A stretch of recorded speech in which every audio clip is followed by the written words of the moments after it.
السلام علیکم استاداں دی اجازت نال صاحب صدر کہ گھنگرو دی چھنکار نو سن کے گھنگرو دی چھنکار نو سن کے سائے بندیاں دے سر دے اتوں اے پگاں ڈٹھیاں انج دیاں ڈٹھیاں پیراں ہیٹھ مدھیندیاں رہیاں جیویں مر گئے بابل باجوں شودیاں دیاں جیندیاں رہیاں.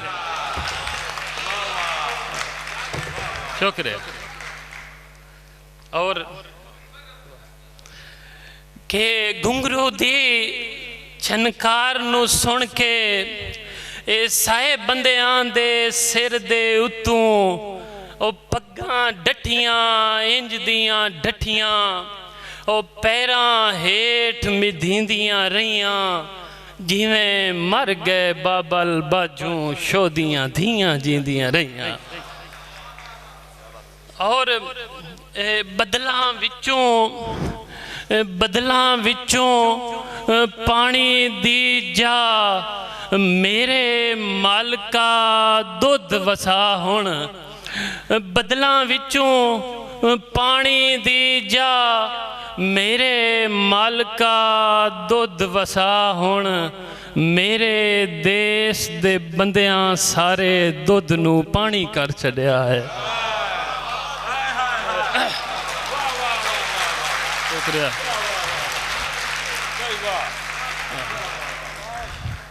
مہربانی تھوڑا گلا دا مسئلہ برداشت کریا پانی پی لیں میں تھوڑا جا.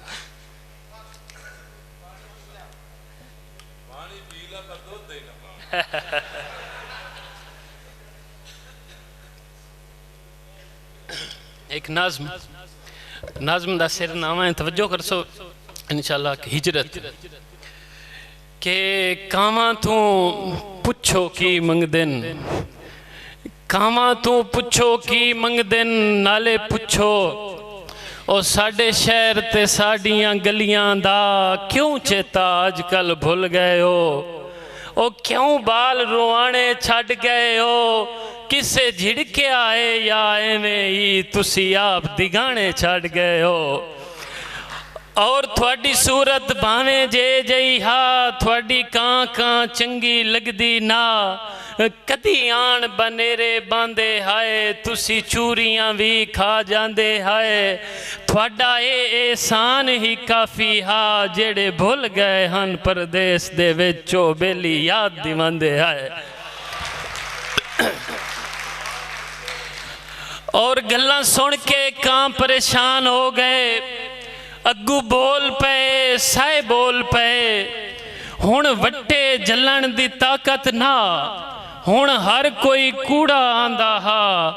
ساڑی تھارے آن بنیرے تے ہون ہور کوئی آن کے باندہ ہا تے بکھے رائے نہ سے سکدے شہر تیرے اس سے کان تا ہجرت کر گئے ہیں ایو سوچیا ہا تیرے شہر دے وچ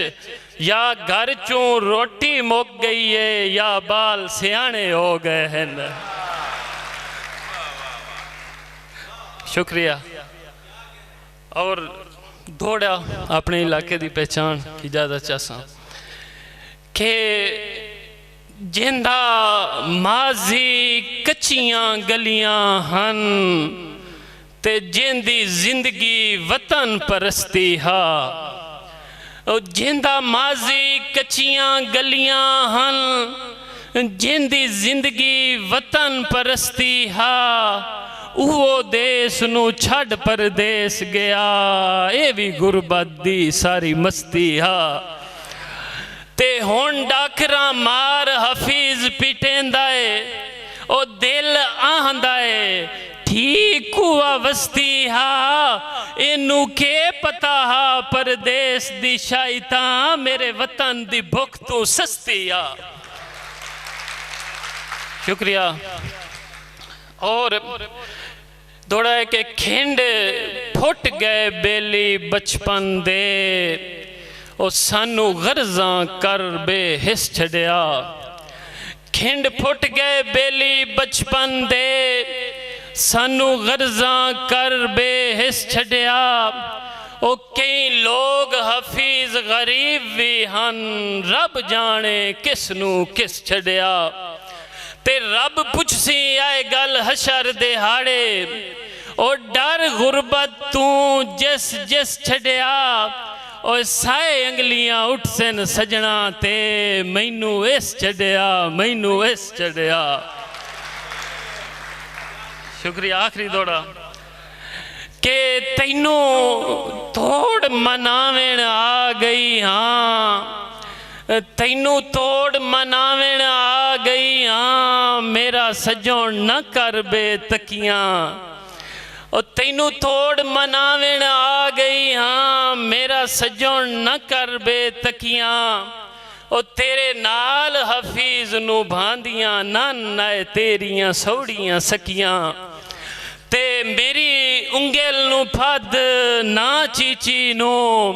او کر میرے نال اون پکیاں او تیرا نک رہ جاوے مین بھاویں سارا ملک صدے بے نکیاں